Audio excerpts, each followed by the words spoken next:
Hey, we're back. Grab your drink of preference here. Are you drinking early? Oh, I need to drink every time this show comes on here. I'm not ready. Too much happening. Too many things thrown at me here all at once.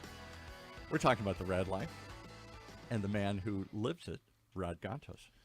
Are we actually live? Yeah. Oh, we're wow. on the air, Wow. baby. I can't hear myself. You can't? No. What would you like to hear? I can hear I'd you. like to hear my voice. Nah. Can I hear my voice? How about that? Oh, there you go. Better. Okay. Yeah. Jesus. I mean, after Jesus is here today? Huh? You brought Jesus here today? Take the wheel. you know, the Irish have started drinking early today. He sounds like in the headphones. He sounds like Jeff Goldblum. Do not I encourage like him. that. This guy can stay. Hello. How do you stroke Paul Roberts' ego? Well, that's it. I get real slow. Name him a very known and very funny and Cool. sardonically dry comedian, Yeah. and he will love you forever. Absolutely. Yeah. So, Jeff, we're on, right? That would be you, Paul. Oh, yeah. We're on. We're on. Okay. The RAAD life is the one, we do shows for the City of Hope This Hospital. is how Paul Roberts on OC Talk Radio promotes the RAAD Life, a show that's been on the air for almost Exactly. 9 years. Okay, But it's he's a amidst show. all these... It's a show I don't understand. I don't know what it's. I don't know what it is. I I know what the City of Hope show or the Hispanic Chamber of Commerce is. I know what Pedigo Electric Bikes are. I know all these other brands that we promote. The brand, the RAAD Life, is the biggest one of all, and everybody just goes, it's the RAAD Life. So let me ask you, Matt, is there a problem with that? if it's the biggest one of all, there is no problem. There you go. It sounds like the listeners know what it is, and They that's know. all that matters. That's So exactly right. it's for one of the two listeners probably that we have. Would you call the station and actually explain to Mr. Paul Roberts What the show's what about. the show's all You about? could crowdsource the definition of the show. You know, Seinfeld pulled this off for how many seasons? Show about Exactly. nothing. The show People about- miss having a show about nothing. right. Well, but our show is about some stuff Okay. on occasion, and I think it's a show about everything. it really is. And I needed to take a break after that last election cycle where we interviewed Why? 18 candidates in a period of 3 weeks. Yeah, Oh my gosh. You had a Right, marathon. and it was some of them got on, some of them didn't, but I just needed to go cleanse. I needed to go shower. I needed to just go. No reflection on the candidates I interviewed, by the way. I was going to say, Just did you the feel dirty The afterwards? nature, yeah, because you know what, God, and I said that when we were interviewing them, right? God bless them for wanting to jump into that pit, Really? right? And I mean, when we were Some of them. well, I mean, you know what, Matt? You know what, Matt? Anybody, I don't care which side of the fence it is, what ideological position, whatever it is, if they're willing to put themselves through that, Yeah. A lot of crap. you know, Oh, yeah. I mean, when we would say, well, why are you running? Paul would say, the only thing I would do is run away from office, not Yeah. run for office. I don't know right? why anybody would run towards that. You put Any- yourself through such a... But I do want to thank all of everybody that did come on, and we will do it again next 2 years, I guess, from now. We'll do the same thing we've been doing every election cycle. But I really want to thank everybody for being on, and I just needed a break after that. And so we are back, and we're going to change direction a little bit, and we're going to talk about good. we were talking about bad before. Now we're talking about good. We're going to talk about good things, right? Nice. Right? Nice transition, I think. Yeah. Right? And my guest today is Mr. Matt Barnes. Hi. Hi, Matt. How you doing? Glad you could make it. I'm glad I could make it too, Yeah, since I got the wrong address. I was at the other Beale building, and But this is how no the parking. how's the sausage is made. This is live. This Yeah. is Oh, yeah. exactly what happens, right? Yeah. And no, I wouldn't do it any other way because why the hell would I miss out on this stuff, right? But He got into some secret part of the building, too. You normally have to have a you special did, password. UCI, your security on the second floor of the building. Security. I've been rewatching Alias, so I've got all the intel, the spy Did you work. use the little scotch tape to take off the Yep, finger? yep. Did the Wow. fingerprint thing and fake retina. I pulled out somebody's eyeball on Well, the way explain out. to me. We're in the... So that would explain how you might be a creative guy somehow, right? A little bit. A little bit of a creative guy. Yeah, yeah, Okay, so we got a couple of things to talk about. Yeah, yeah. First of all, I want to talk about Rogue yeah. because I don't know if it's Rogue United or Rogue Right. Creatives Yeah. or Yeah. Rogue Collaborative. Right? Yeah. So why don't you give a little bit of background, Matt? How did you find yourself in this rogue position? Oh my gosh. He's a rogue? He's another rogue, yes.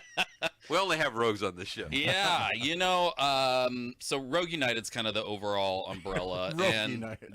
that's how we try to make sense of seems these an things. interesting the combination of words, right? Yes, yes. I am exactly. rogue united with other rogues. Exactly.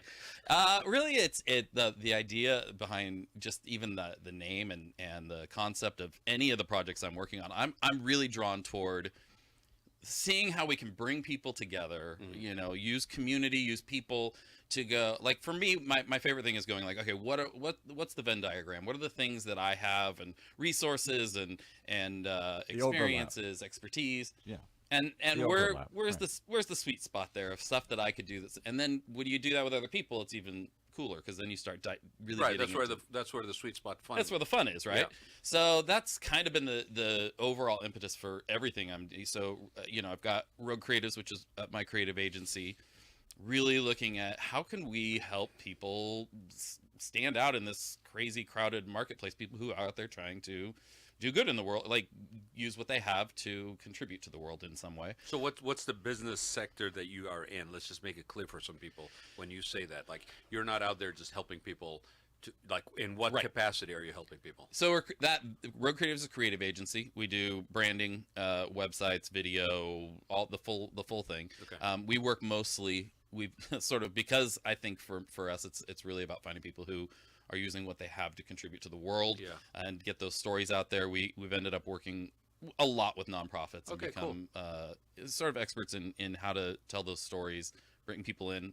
Orange County is a very nonprofit crowded space, and so helping Aren't people. there 3,000 or 4,000 nonprofits? Yeah, it's crazy. Somebody told me, I don't know if this is true. I don't know if there's a resource that you can use to search information easily and find out facts about. I don't know, something. They should invent that. Yeah, there was a big list. This issue of the Orange County Business Journal. I think there is every time. No, I was joking. We've got.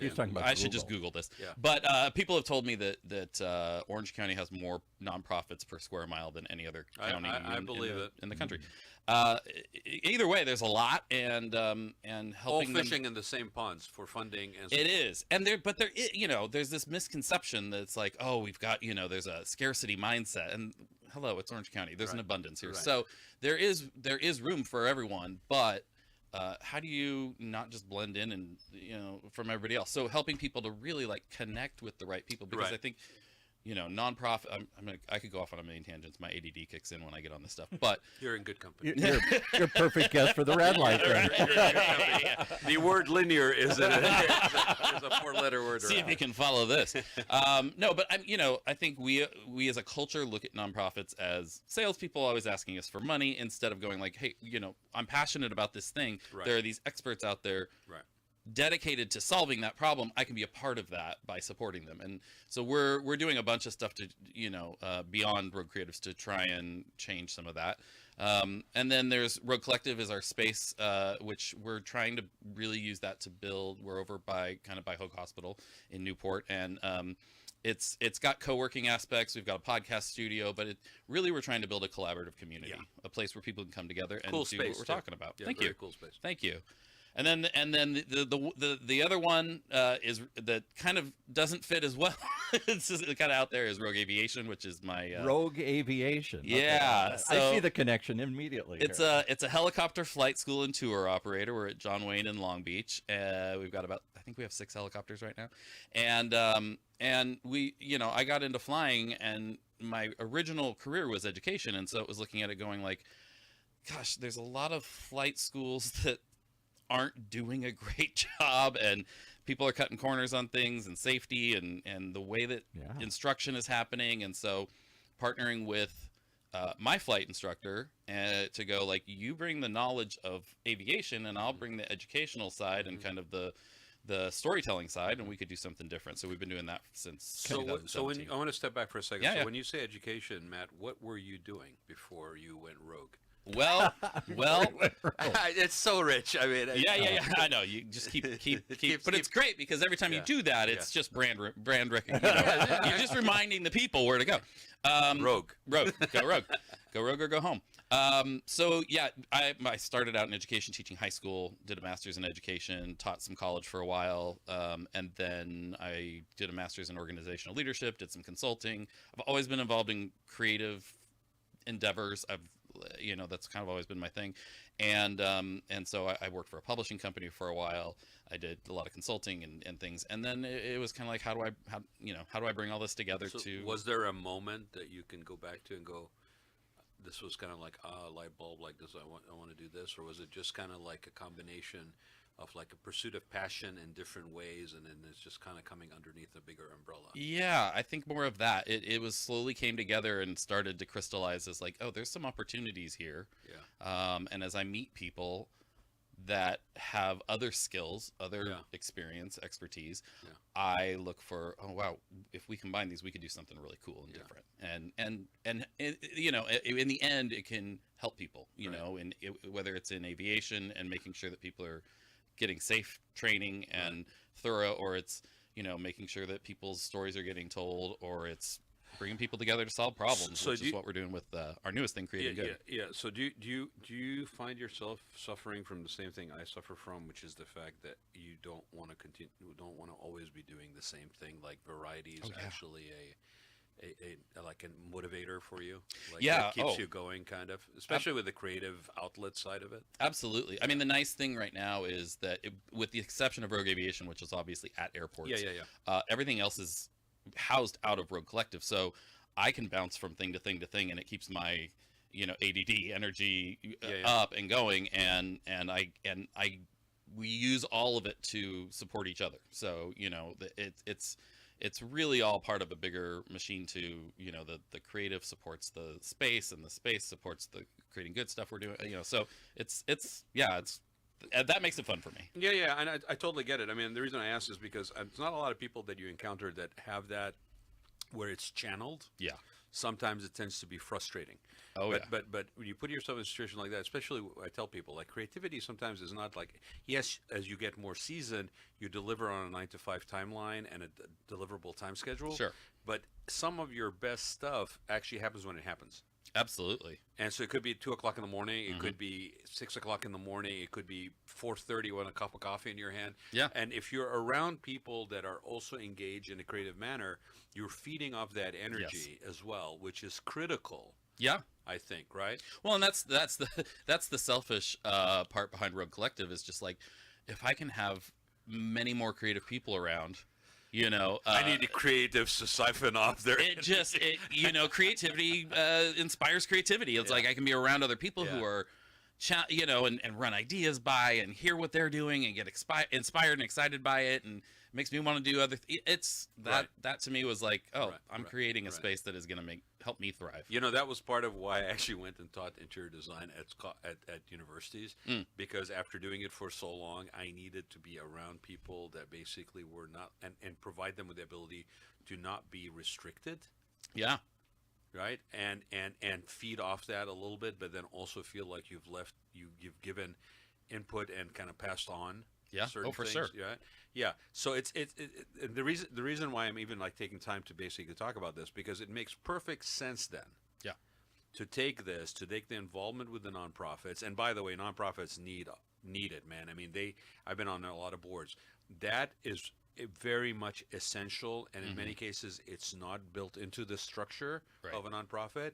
So to have an agency that's basically focusing on that, to highlight the unique value proposition, to basically customize how the delivery of the messaging is, that's super critical, because at the end of the day, yes, there's a lot of nonprofits. Yeah. There's a lot of people that are doing it, on a very shoestring budget. Yeah. Oh, yeah. Right.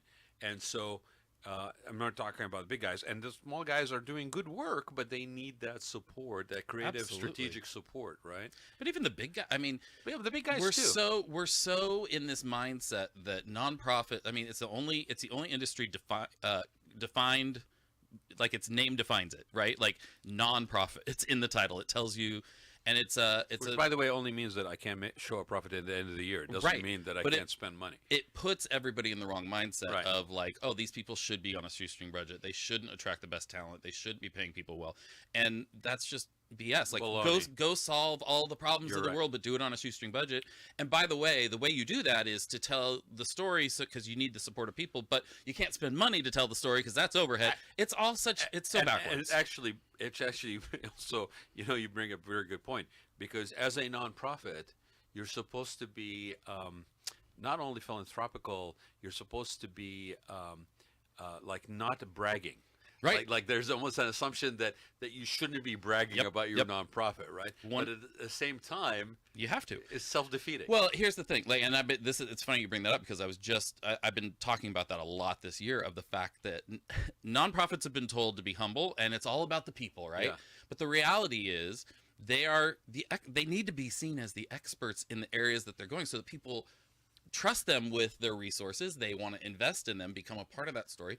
People don't invest in Apple because of iPhone users. They invest in Apple because Apple is developing and innovating and figuring out what people need and developing the iPhone or Success whatever has else many it is. fathers, and failure is an orphan. Yes, and so we need, whether it's, UNICEF, I mean, big ones, Right, or even right, little right, ones, like, these are people out there solving these problems. We need to see them as the experts, and they need to be okay saying, like, no, that's what we're doing. We're solving these problems, and you can invest in us, become part of our story. And with nonprofits, you can, when you support them, you become a part of it more in a way that you don't with a for-profit. Well, and the nature of the delivery. I mean, I'm not going to say where I was exactly, but I was on a board. I was at a board meeting for a entity I'm involved in, that I'm proud of being involved in. But the thing about it is that the nature of the delivery on what our mission is changes. Yeah. Like, especially after COVID, Yep. like, and with AI and with development of technology and with speed of life and all of this stuff, and the nature of fundraising, the nature of small donations versus large endowments. Yep. Like, all of this stuff changes. So you need to be able to be savvy and sophisticated enough, or at least have that in your toolbox, Yeah. in order to be able to survive as a nonprofit that has a good mission and a good cause. Yes. And so, hats off to you for basically recognizing that. How long have you been doing that focus with Rogue? Is it from day one? Yeah, pretty much. I mean, for the last, it wasn't the intent necessarily. We sort of just ended up there because it's, I've worked with so many nonprofits, so many people on my team we have backgrounds in that, and we just kept attracting, like, we never sat out and go like, okay, we're going to start this creative agency and we're going to target nonprofits. But it's just sort of happened, and it's been great, and leaned into it and kind of went with it. But I think what you're saying is so, like, that's true for nonprofits, for-profits. It doesn't matter. Like, the world is changing. Yeah. You can either be, blockbuster and focus on the what and the where and the how, and then suddenly that's irrelevant and you're out of business, or you stay focused on your why. And as the world changes, you can flex and change with it because your why the details change. But you have to do that. Like, you have to be intentional about that. Well, and you're still, I find that in some cases with growth in general, whether it's a profit or for a nonprofit, is the growth for growth's sake also distances you from the actual and beneficiary. Yeah. And the further away you get, the harder it becomes to actually make that tug at the heart level with people to support your mission. Yes. Like, you got to keep yourself connected to what it is that's your core mission. Absolutely. 100%. Yeah. 100%. Yeah. So where did the name come from? Who picked the name? Rogue was my dog. Oh, She was my French bulldog. okay. And she, honestly though, she was the dog that people would come over and there would always be one person who's like, oh, I'm not really a dog person, and by the time they leave, she just would win them over, and by the time they leave, they'd be like, okay, I don't like dogs, but I like that dog. And that attitude, that kind of experience, like, I'm like, that's what I want to bring people together in a way where it's like, okay, like, we can make we can make people feel comfortable, we can make this work, and foster that kind of community. Why do you call your dog Rogue? I'm a huge nerd. And she was black with a white stripe down her chest, and so we went Rogue, like from X-Men. From X-Men. Yeah. Okay. So, see why I have him as a guest? Also, I'm a big Star Wars fan, so I have 5 kids. Hey, are you watching Skeleton Crew? I haven't started yet because I want to watch it with my kids. It's actually pretty good. It looks fantastic. I'm really excited about it. All I can say is he fits perfectly into the show. I don't know what the show's He's about. he's like another brother from another mother. So right? I have two sets of twins. My 7-year-old twins, their middle names are Kobayashi and Maru, which is from Star Trek. Yes, absolutely. And my second set of twins. Wait! You named your kids Kobayashi. And Their middle Maru? names. Oh, okay. Their middle names, yeah. McCoy Kobayashi and Violet Maru. Which is usually used together, by the way, in Star Trek. Right, Because so it refers to a James T. Kirk situation. That's right. And you go watch it, and then you'll know what. Yep. Yeah. And then my second set of twins, Poppy and Wells, their middle names are Sky and Walker. Oh, there you go. And then our fifth kid is by himself, so his middle name, of course, had to be Solo. So perfect. Perfect. No lack of creative energy right here. Right? Wow. That's great. Yeah. Now you know why it's called Rogue. There it is. There you go. I mean, even X-Men got in there. I know, a little bit of everything, a little right? Star Wars, but a little bit of X-Men. That's awesome, man. Okay, so with that, how long have you had Rogue, or you've been operating as Rogue? 2016. Okay. Yeah. All so right. almost 10 years. Coming on 10 years. Yeah. Yeah. All right. So let's shift gears for a second. Yeah. Okay. And by the way, you really need to go check out Matt's space. It really is a cool space. It's in that part of Newport Beach, Costa Mesa, that's really gets lost in the shuffle. People don't go down there. I happened to go down there because I had a couple of people that did stainless steel work for me, that did stainless steel work on boats on Ohm Street near there. Yeah, right down the street. Yeah. Right. And there's a company that does shaving products for men's and different kind of brushes, hair brushes and stuff like that. And didn't know that. Down by you. Actually, that might be an interesting one for you. Yeah. Yeah. And straight razors and all that barber stuff. Okay, men's grooming, but it's a cool space, and you should go check it out. Tell them I sent you, and when they basically close the door in your face, then don't call me. But no, Rogue Collective's the space, and it's cool. It's membership based, but it's very, our general membership is $99 a month, and you can come 9 to 5 every day. We've got a podcast studio. It's a really cool space if you're looking for a place like. If you're working remote or you're working for yourself, it is really one of the coolest spaces that I've been in. Yeah, absolutely. And you invited me. Was it a month ago now? I think so. Yeah, about a month ago. Because you had this wild hair in October, right? I hadn't heard it described that way, but yes, that'll do it. Because you didn't really have enough on your plate. Right. Right? Yeah. And you needed to find some other outlet. Yeah. And it makes sense as a natural extension from your involvement for the last 10 years. But why don't we talk about creating good? Yeah. So, like I said, with Rogue Creatives, we've worked so much with nonprofits. Yeah. And one of the things there that, as I talk to our clients over the years, I want a resource. If I can help more, if we can bring people together. And so realizing how often I would talk to our nonprofit clients or just friends in that space, and they would be like, oh, we're dealing with this thing and nobody understands that. And I'm like, no, every person I talk to is dealing with that same. You guys need to get in the same room. Yeah. And they go to these events and they meet the other people sometimes, but it's very, they listen to a speaker and they clap and then they take pictures and then they leave. And I was like, we need a space for these people to come together and just, so we started a thing last year called Nonprofit Connect. And it was just for nonprofits to connect. And it was amazing how often somebody would make an offhand comment. Oh, somebody goes, oh, we're working on this thing, whatever. Somebody else goes, oh, did you ever try this thing? And they're like, oh, no. And they come back the next month and they're like, yeah, because everybody's operating in their own silos. Exactly. They're like, wow, you solved all of our problems. Or literally we had one person that came back the next month and was like, we did what you said. We raised $1.5 million. Yeah. And they'd never raised more than $70,000 before. Right. So, I mean, it was stuff like that and the power of that. But, at the same time, we were building creative community there and doing creative meetups because we love creativity. Yeah. And, but there's a lot of creative meetups around here. Sure. In fact, we host 2 of the biggest ones in our building, creating more creative mornings and connecting things. And so I was like, why am I trying to compete with that and create the same thing? And I don't really care the difference between a nonprofit and a for-profit. No, to me, it's just people who want to use what they have. If you're a chef and you want to start a restaurant because you want to share that with people and you want to create community, that's just as important to me as a nonprofit that's helping, like a Bell Bracken or something. Yeah. No, and I remember every single board I've been on, at one point or the other, I basically would look at everybody and go, okay, you have to operate your nonprofit Yeah. like it's a business. Yeah. So you're right. Other than the name on the door Yeah. being slightly different, or the category you file for your taxes being it's the same operation. Yeah.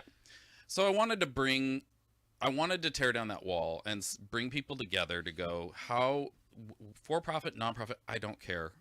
I want to create an opportunity for people in all those categories to connect, who just have the same passion and heart to use what they have to add to the world instead of just take.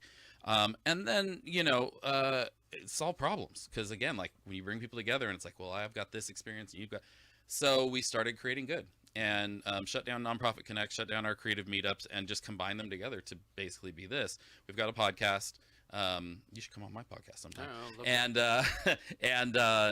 Creating good with Matt Barnes has been going for a while. It started out as Nonprofit Connect, and we interviewed nonprofit people. Now we're kind of expanding that. But these meetups are so cool because it's we bring in a speaker, we pick a topic, but it is also we get in groups and we brainstorm ideas to solve problems. And we've set up the Creating Good Foundation as sort of a place where if and when we have these projects that come out of this, whether it's the podcast, the meetups, whatever, and it fits, we can be the incubator for that project. And we've got one we're working on that we're going to announce next month to work where we're going to be doing some stuff with kids and some of the local schools we're really excited about, and helping them in the way that they see nonprofits and kind of training that, which is really fun.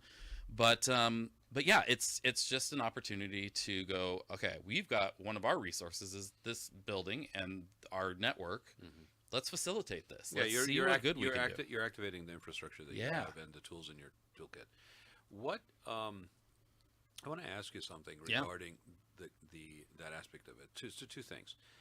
Do you find that because you touched on it a little bit about like people going to networking situations and really not getting anything out of it, right? Yeah. I think there's been a shift, especially after COVID, in terms of and maybe it's partly also about where a person is in their career path or in their life experience path, right? Where going to a conference with 400 people does nothing for me anymore. Right. Like, give me a room of 25 to 40 to 50 max, and I have a chance to basically make some genuine connections. Exactly. Meaningful connect, right? Yeah. Yeah. So do you find that is also something that we're almost kind of like reinventing a little bit or re-emphasizing? Because especially in a world where we're also in contact, but we're not really connected. Exactly. Yeah, 100%. I mean, I'm so happy right now because I feel like the world is where I've been for a long time as far as like I would go to those conferences. I would speak at those conferences. I would, and Same. it was great. Like it was fine, but I've always preferred that. I've always preferred something a little less some structure, but a little like more like opportunity to connect and smaller where you can actually connect and meet people intimate. And build a little bit of community there. And I mean, honestly, like sometimes the impromptu ones that are 5 people are better than the ones that are 50 people. You know what I mean? Because you just, I don't know. So, well, didn't you always find out, like when you went to those 400-person conferences or 500-person conferences or bigger, that actually the connections that you made that you actually got some value out of were the ones after the conference? Absolutely. Yeah, it's the guy at the open bar. It's the person you met in the lobby or at the bar or whatever. It was very rarely on the floor or in the sessions or whatever. But I think people want genuine community. I think people want genuine relationships because it's hard to have. I think there's a lot of superficial. There's a lot of acquaintance relationship. Yes. I got 11,000 people on my LinkedIn, and I know every single one of them. Of course, 100%. I can't add any more 5,000 on Facebook, but I know I'm the same way. Yeah. I'm like, okay, but yeah, I mean, that opportunity to actually connect with people is what is bringing people in, I think, and what people want, and so we want to facilitate that. So let's talk about you said genuine, and I've always said that this show I will never do it pre-recorded. Yeah, I will always do it live. Yes. Because I want that authentic in real time exchange. I want you to say something to me, and I go, "Oh, that's an interesting rabbit hole. Let's go down that one for a bit," right? And we've had some amazing experiences. I mean, we had a guy whose dad dropped the bomb on Nagasaki. Oh my the show. gosh. We had the great grandson of Geronimo sit and talk about the Trail of Wow. Tears, right? How do people find us? They find us. I mean, we've been around long enough, I guess, right? Yeah. And it's all about that. It has nothing to do with my interior design, hospitality business. It has nothing to do with it's a sit down and connect. Yeah. And visit with someone midweek. Little vacation for me, right? Well, and isn't that Wait why a minute, I want to write this down. Oh and my put it on gosh. the show notes. What was it again? What? I was trying to get the description I'm for trying the to get show. the description of the show still. Paul, seven after years. 9 years, still doesn't know what the show's about. my Even when I gosh. mention it, he's not paying attention. But that's why podcasts are taking off, right? Right. I mean, it's like it's why somebody like Conan would leave doing late night, because he's like, I can actually have full conversations with people, Right. and people are interested in that. Right. Real conversations, authentic, uncurated. Yes. The art of conversation is something we have lost. Yes. If we don't have an agenda or to-do list, we can't get together and sit down and talk about stuff, right? If we don't have a goals and aspirations and a whiteboard, we can't friggin' sit down and talk about stuff. People used to sit on a stoop of a brownstone. That's right. And have a conversation with the neighbor next door. Now right? we don't talk to our neighbors. Yeah, right. So it is definitely part of the energizing part of what I do every week. Yeah. Right? And I think it's the same for you. Oh, yeah. So based on that, let's kind of flip this a little bit to the nonprofit, because we said that there's like, I don't know, God knows how many, was this, we say 32,000 nonprofits in Orange County or something like some crazy number. Something crazy. Some crazy number. Okay. Do you feel that also in that sector of the economy, and you can say I don't want to answer that question because it's somebody that you service that economy, right? But do you feel that we also in some cases have, some of these organizations have kind of lost their way Oh, yes. in terms of like genuine empathy, genuine authenticity, Yes. genuine compassion?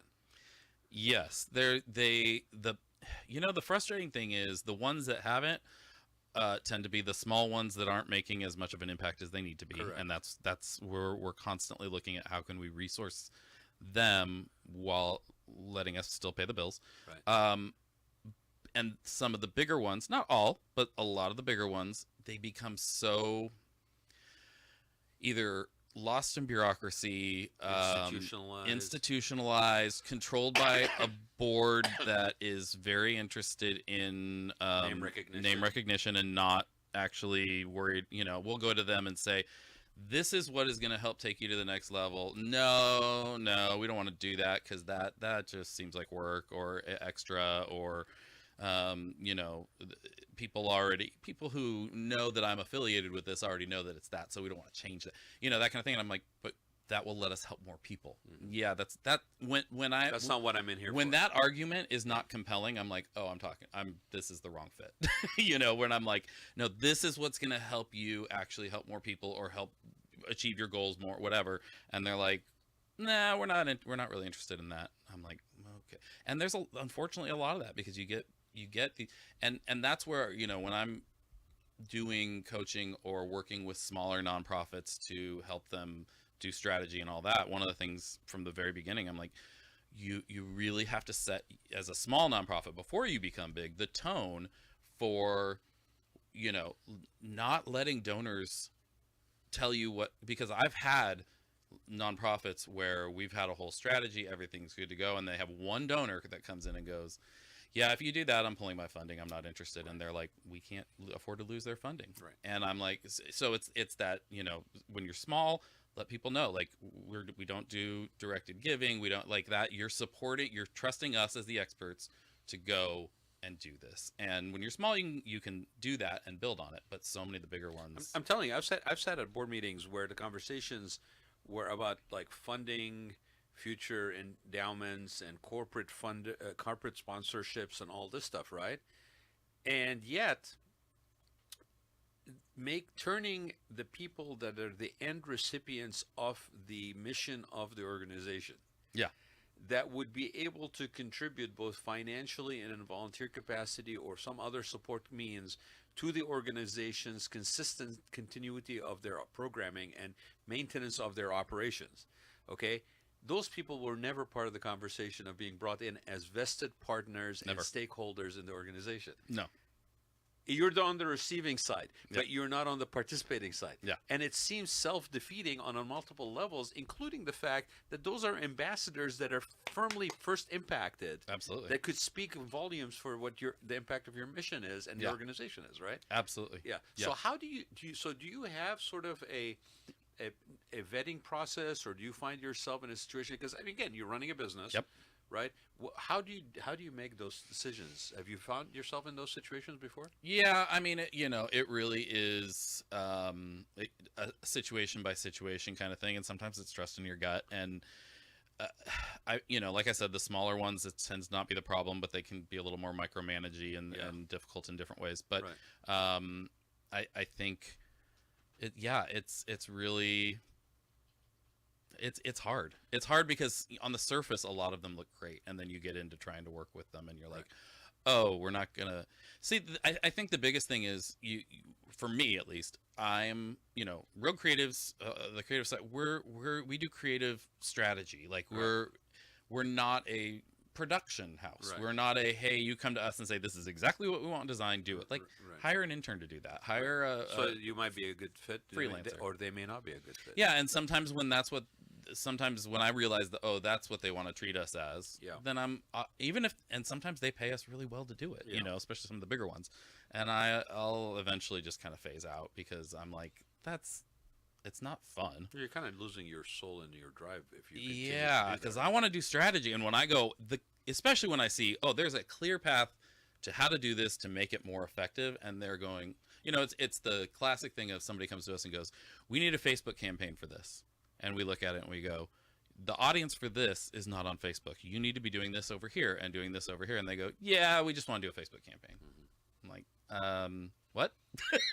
So you're wasting money and time, and just so that you can show your board that you did something. I don't understand that mindset, and we get that, we run into that quite a bit. Okay, cool. That's awesome. So let's talk a little bit more about what you have planned for Creating Good. Like you just launched it. Yep. In November. Or October, actually. Mm-hmm. You had a little gathering at your place in November, and you kind of like brought it out, right? Mm-hmm. And, hey, there's the new baby. Yeah. What? And we don't know what the name is, but we're going to call it Creating Good now. That's right. Right? And he does have actually a logo with a smiley face on it. Yeah. So there is a personification icon to this. What do you have in mind for this? Yeah, so we're hosting monthly meetups. We're not doing it this month because December's crazy, but we'll be back in January, the third Wednesday of every month at RAAD Collective. We're hosting these meetups.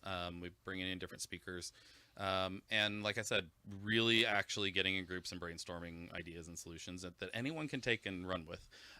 We also let people online ahead of time submit a problem that they're trying to figure out, and we'll do a quick brainstorm session at the beginning. We'll pick one of them and do that, so that people can walk away with actually practical solutions. And my hope is that it's not limited to those meetups, that this inspires people. A fluid thing. It's a way of a living thing.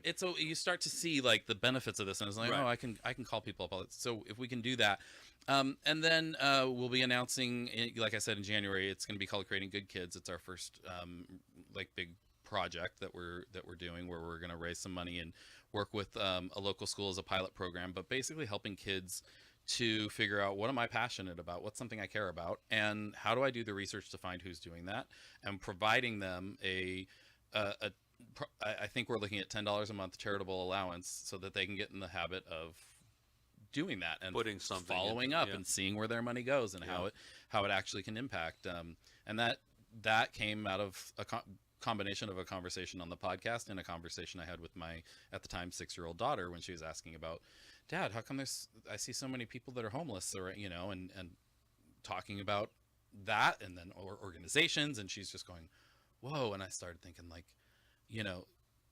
if I had these conversations as a kid, I probably would look at nonprofits a little bit differently. Sure, and if you're too young to actually volunteer, this gives you an opportunity to maybe take some part of your allowance and actually, or whatever assigned, and put it towards something, and then watch the return on your investment, and it gives you an incentive to follow up and educate yourself and get more involved in the community. Exactly. Yeah, no, that's a very cool, very good idea. You have something come up, and you have an event coming up. Yes, right? yeah, this weekend actually. The OC Santa Bar Crawl. It's been going on for a while, but we are partnering with them. We're kind of the main sponsor for this, and it's it's a bar crawl. So community During fun holidays during the season. holidays. Did he say bar crawl? Which you need. Yes. Yes, the Irishman speaks. I woke up. He You woke said bar up. crawl. and woke up. That's right. So it starts at 3:00 on Saturday at Malarkey's Irish Pub down on Newport Beach Peninsula. Oh, perfect for you, Paul. And Yes. and all the proceeds are going to the Eli Home for Abused Children, which is an amazing nonprofit that just the work that they do is really incredible. They've been around for 41 years. What work do they do? So they run shelters for women and children who have experienced abuse. And it's far more than just the shelter. It's All the helping them support all stuff. the support that they need. It's one of the few there's very few that do it where the parents and the kids can be together, or Yeah. the mom and the kids can be together. Yeah. And it's really amazing to hear the stories of what they've accomplished. And so we wanted to support them and get involved. And you can go to creatinggood.co and get the information for that. So we also, as part of Creating Good, we have our Creating Good pledge. Yeah. That we're asking, we're trying to get, our goal is to get 50,000 people to take in the next year. And so we're asking people who sign up for this to consider taking the pledge as well. Paul, go to creatinggood.co and take the pledge right now. Typing in right now. And you get a little, if you take the pledge, which is super simple, it's just saying basically like, hey, in some simple ways, I'm going to, whether it's my business or myself, like commit myself to using what I have to create good in the world. And you get a little badge you can put on your website and to show that you're creating good. And so we're doing this event, and we're using it also as people register to get more people to take the pledge. But it's a great cause, great purpose. And that's this weekend? It's this weekend, yeah. Mhm. People need to get tickets? Yeah, they can, and you can get the information at creatinggood.co. Creatinggood.co, co. Yep. And go take the pledge. I took the pledge. One of the things that you guys actually did in your goodie bag, handed out, and you mentioned also when you stood up and kind of introduced the concept for everybody who was there in November, is you guys had cards. Yeah. Talk about the cards. The COT cards is what we call COT them. cards. I don't know if that name was just kind of I didn't get a placeholder. I and didn't give it's any to Paul yet. sort of stuck. So, But he needs to work harder to get his COT card. We wanted to encourage people to recognize when they see people doing good and invite them to be a part. So it's a little card that says you've been caught creating good, and on the back there's a QR code that says join the movement, and it takes them and explains what creating good's all about, and they can Busted. learn You more got about caught there. doing good. And, Yeah. then what do? Slap you or hit you? And you say, "Wait, don't give me this. Get away from me here." It really sounds like Jeff Goldblum. It's really weird. Like this, he's behind me. I can't see him. So in my mind, Jeff Goldblum is sitting behind me. But yes, He is. yes, Jeff Goldblum. He needs to slow down a little and get Take a some little take bit some awkward weird pauses Yeah. and some moments, that type of thing. But you've got the intonation down beautifully. Keep working. He's on trying it. on. But yeah, no, we're not slapping people. We just want to. It's. But how do people react when you do this? People are shocked when you walk up to them with anything, and they immediately think you're going to confront them in a negative way. Well, they think you have a disability and you're trying to drum Right. yeah. There's sometimes confusion, but I think people are so, we're so not used to people acknowledge. I mean, even on the news, like when do they talk about the good stuff? They never talk about the good stuff. If So it bleeds, it leads. So exactly. There's that little bit of like, oh, well, thanks. Okay, yeah, and there's a willingness, I think, to check it out because it's like it's an unexpected little thing. Just stop and think for yourself, right, Paul included. I mean, maybe it's a reach, but just stop and think. Okay, I'm still on the bar if crawl. somebody actually acknowledged you Yes. for something huge that you didn't expect to be acknowledged for, or Right. that even better, you did as part of your nature or just because. Yeah. And then all of a sudden somebody actually recognizes that for you, and there's no, well, now that I recognize you, I'm taking a donation, here's a basket or something, Yeah. it's just for the sake of it, right? I think people are actually hungry I agree. for that kind of connection. Can I give you an example of that? Well, years ago, I had a bar called Kelly McHugh's in Mission Viejo. It was around for about 10 years. Irish pub dressed up as a pool room. And we used to see that all the time. People would come in, all ages, particularly older people, and any recognition. You remember the name. So we created a thing called the Hall of Foam. And if you tried all of our 50 beers, you get your name on the Hall of Foam. Silly little trick to get you to try all 50 different beers we had. But it worked. people would have parties. They would cry. They'd bring their friends because somebody recognized. And then they'd walk in and say, "That's my name on the wall there." Oh yeah. At our old location, our old office, it was a lot smaller than what we got now with Road Collective, but we would do events and parties there, and that kind of thing, so on a smaller scale.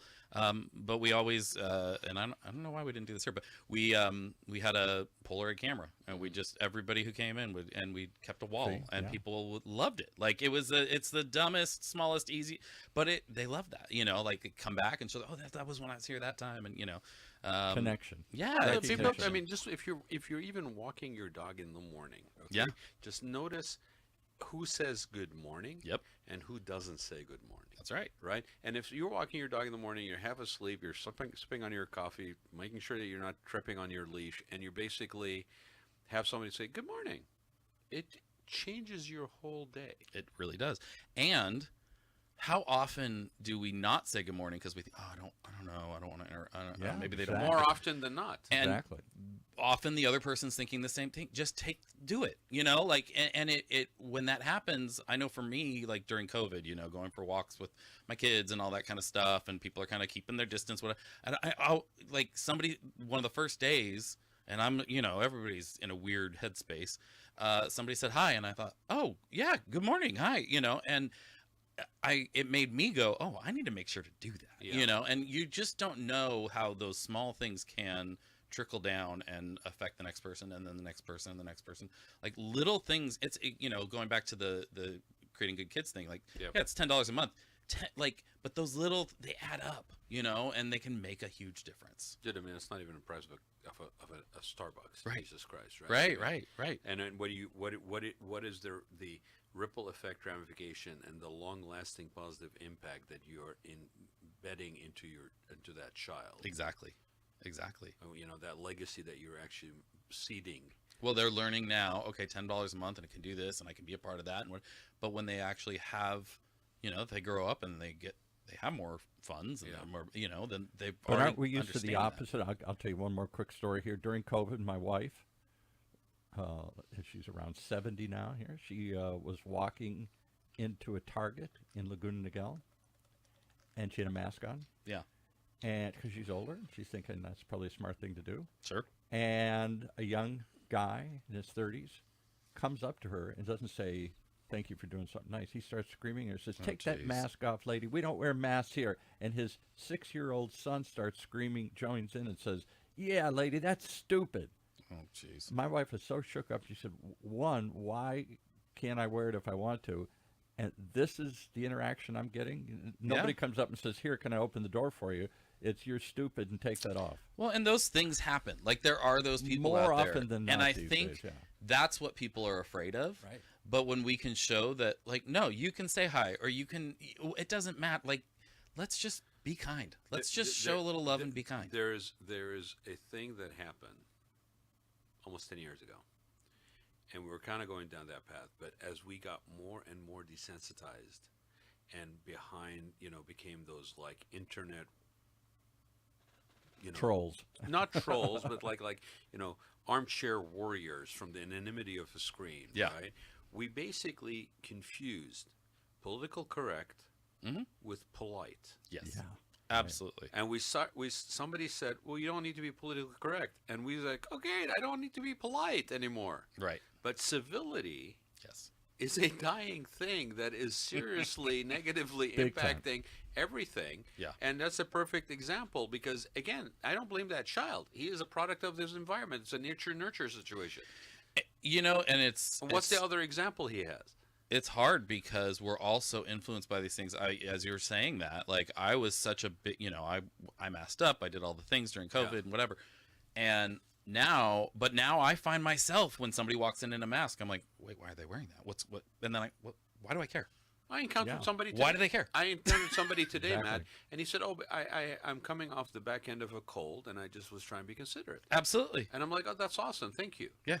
Yeah. Right? And I think So you're teaching the opposite, which is great, because I think we're so afraid to speak, and we assume that when somebody speaks, it's only because they're going to yell at us. well, and the Absolutely. example that you use, Paul, here's the thing that sometimes gets lost. A child, especially like fathers, sons, I mean, I can speak for myself, but I'm sure we have probably common ground on this, is you're constantly looking for that approval, Absolutely. that validation. Absolutely. Right? I mean, so shit, sometimes you're like in your 60s and you're still fucking looking for that approval, right? Yeah. Yeah, all right. So, I mean, and if it wasn't the case, then therapists wouldn't have a business, right? I mean, it's like, right? But the thing about it is that child who said, "Yeah, lady, that's stupid," Yeah. is basically looking for validation as the eye of the father, Absolutely. right? And he has no alternative example. Well, the father has set this as the value. This is the value. And so if you meet that, then good job, son. And you're like, wait, what? That's no. I mean, it's funny. You said you took the Creating Good pledge. The 5 things there, are of what that pledge is. The values there are: show love, be kind, stay curious, be cool, and what was the last one? Have fun. And really, those all just came from those are my house rules for my kids. Right. Because I mean, those are really anarchist principles, right? right, so Yeah. crazy. So But crazy. it's really about like when my wife and I started having kids, and we waited till a little later in life. Like we had our first kid, the first kids when we were 39, and but we had the chance to watch a lot of friends have kids, and we go like, yeah, we could make all these house rules and but it boils down to these things. And if we focus on those, that takes care of these, and we help. So when there's a fight, the first thing is like, well, was that showing love? Was that being kind? And it always fits back to those, and it's helping to get that framework, right? Those are the values to uphold. Right. And they're simple ones. Not always simple to live out, but they're simple to understand when you start to see how they play So out. I gotta ask you something as a parent. I don't have my own kids, but as a parent, Yeah. I'm curious about this. You're obviously very creative in your thinking, regardless where that outlet of creativity is. Yeah. You're also very kind of curious by nature and probably a long-term life learner. Yes. All right. And you're constantly kind of inquisitive and curious, probably, right? Uh-huh. Okay. When you have kids in this society today, where the programming is so intense Yeah. in terms of involvement and sport and club and after school activities and all this shit, right? Yeah. Now, I don't know about you. I didn't grow up with that. Yeah. I had room Yeah. to be a kid, to Yep. to pull that book off a shelf and go, "Oh, what's this all about?" Yeah. Like, how do you manage that as a parent that is living a creative Yeah. life choice? I would say, I mean, it's definitely a challenge to find that balance. We have the practical side of, we have 5 kids too. So like, how do we have to say no to some things, right? And so, but I also, so like when I was a kid, it was probably. And did you come from a large family, Matt? I had, there's 3 kids. Okay. So not as big as what we've got. Right. But we, like we had the sports and we had the things, but there was still a lot of space too. It was both, right? We had, and what I didn't love about that was if I, and I think this is just a very 80s thing, because I feel like I talk to a lot of people who experience this, where it's like, okay, if I go do Little League, all right, and then after the second week, I'm like, I don't think I like baseball. I don't think it's for me. But this is my first time really trying it out, or that's where my friends are, whatever. It's like, well, you committed to this season. So we've really like encouraged and helped our kids try things, without committing, because I think that's a huge difference. Like, and for me, I've tried to really flip it to where I'm so excited to, with each of them, help them figure out who they are and what they want to be about and what they like, and create that space for them to try something and go, no, that's not it, and let's try this. And maybe come back to that, because we've had that where it's like, no, that's not it, and they go do something else, they come back and they go, but I did like that about that, maybe I should try it again. Okay, great, let's do it. And it's more work in a lot of ways, but it's so fun, and it's so fun to have those conversations and figure out what are you interested in. And, Well, the joy of exploration is there. yeah, right? it's that curiosity, you know, like Yeah. the way I'm creative and curious about other people and other things. Like I more than anything, I'm curious about my kids. Like, Right. who are these little people that I've created, and how can I just create an environment where they can Somebody tweeted in and they're curious how to reach you. how to reach me. Yeah. I'm Matt from Rogue. Well, and- hold on a second. Who is it? Because we want to make Oh, sure. yeah. Screen it. Screen it, check it No, anywhere online, I'm Matt from Rogue. That's my handle on Instagram, Facebook, LinkedIn, Yeah. whatever. And then you can email me, matt@rogueunited.com. Good stuff. There you go. Yeah. And I appreciate that. I mean, I was just always curious because for me, the activity and the constant curiosity and all that stuff really only ferments correctly if you have a little space. Absolutely. Well, and what's the motivate? Like, my mom, and this is not a criticism of my mom. Like, she did a great job, but like, put me in piano lessons when I was 6. Yeah. And as a 6-year-old, I go, well, why am I doing this? Yeah. And she goes, well, because I wish I always had. Uh-huh. Not compelling for a 6-year-old. So I did piano for 4 years. Yeah. I can't play anything now. Now I wish I knew how to play. But I loved music. I guarantee you, if she had just approached it from, hey, you know that music you love? You could learn to play that and make it yourself. Yeah. I would have been like, what? Yeah. I want in. But I never once in the 4 years I was in piano thought of it that way. I right. thought of it as, I'm doing it because mom said. Yeah. It was a task. It was Yeah. a chore. It's all about the framing and how I can frame things for my kids, you know, instead of like, oh, let's join this thing that you're committed to for 6 months. Let's go to the Y and you can play soccer for a couple weeks and see if you like it. And if you like it, we could do more. If not, let's try something else. And I don't know, like it's fun exploration. They're all doing art classes right now because they all are interested in that. And I know one of them will continue to do that and the others might not. And that's great. Like, Right. what do you want to do? Well, there you go, ladies and gentlemen. There you have it, Mr. Matt Barnes from Rogue Creative. Yeah. Europe United, Rogue Aviation. Yeah, Rogue. Yeah. If you go to rogueunited.com, they're all there. You can They're all see there. everything that's going on. So, whether you take the helicopter or not, raise your awareness by basically just checking out the website. And then definitely check out creatinggood.co and take the pledge. It was really fun, man. Yeah, this Having has you. been great. This is Yeah. really fun. And Thank you. I've never heard him this quiet, by the way. I'm Oh, he taking notes. usually talks more. Oh, my Taking God, notes. yeah. I was like, Jeff keeps chiming in back there. From here on, known as Jeff. Yeah. You by the way, you know who was Jeff, right? Jeff was the animated robot. Oh, yeah, on, oh, right, on Craig Craig Kilborn. Kilborn's show. Oh my gosh, or not Kilborn, Craig Ferguson. Ferguson, Love that. I need to get Paul a Jeff tag. Oh my gosh, it was like he had the That's the right. Price is Right name tag. Yes, on it. exactly. Yes. Exactly. All right, I that's loved it. him. Thank you, Matt, for naming him Jeff. He is from here on known I'm as Jeff. I'm Jeff. glad I could. This is what create some happens when good you here. get creative good making and doing here. Thanks everybody for joining us. It was a great show.